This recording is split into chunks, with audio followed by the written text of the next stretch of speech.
গত বিধানসভা নির্বাচনে ইংরেজবাজার আসনে তৃণমূল কংগ্রেসের দাপুটে নেতা তথা প্রাক্তন মন্ত্রী কৃষ্ণেন্দু নারায়ণ চৌধুরীকে পরাজিত করে চমক দিয়েছিলেন শ্রীরূপা মিত্র চৌধুরী।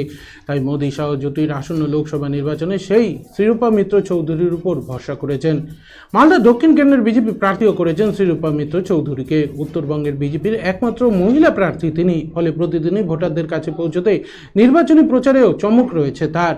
সকাল হতেই জনসংযোগে ব্যস্ত মালদা দক্ষিণ কেন্দ্রের বিজেপি প্রার্থী। কখনো টোটো চালিয়ে প্রচার, আবার কখনো জেলার একমাত্র বড় পাইকারি রথবাড়ি বাজারে ক্রেতা বিক্রেতার কাছে গিয়ে জনসংযোগ করলেন তিনি। বিজেপির মালদা দক্ষিণ লোকসভা কেন্দ্রের প্রার্থী শ্রীরূপা মিত্র চৌধুরীর দাবি, হাটে বাজারে তিনি রয়েছেন।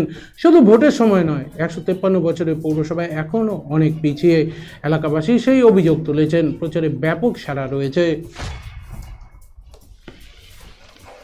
বাজারে দেখা যাচ্ছে কি কি কিনলেন?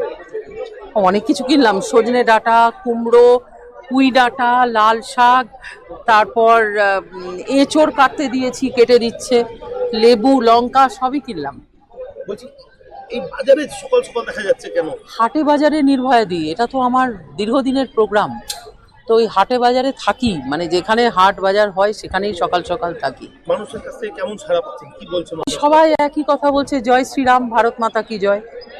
মানুষ তো একেবারে মানে মুখিয়ে আছে যে কবে ভোট আসছে, আমরা ভোট দেব। মানুষ এবারের ভোটটাকে একটা পুজোর মতো করে নিয়ে নিয়েছে। যেমন দুর্গাপুজোর মেলা, আমরা সব শাড়ি কিনছি, উৎসবে যাচ্ছি। এবারে মনে হচ্ছে মানুষ একেবারে উৎসবের মুখে রয়েছে। বলছি অন্যান্য জায়গা থেকে ইংরেজ বাজার কেন বেশি গুরুত্বপূর্ণ?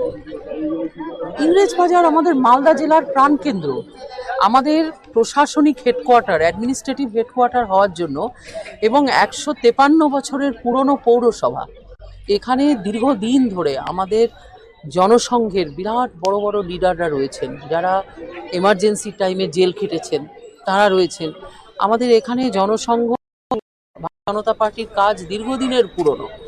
রাষ্ট্রীয় স্বয়ংসেবক সংঘের বড় বড় যারা মানে প্রতিষ্ঠাতা, তারা আমাদের এই এলাকায় বসবাস করেন, আমার নির্বাচনী ক্ষেত্রে।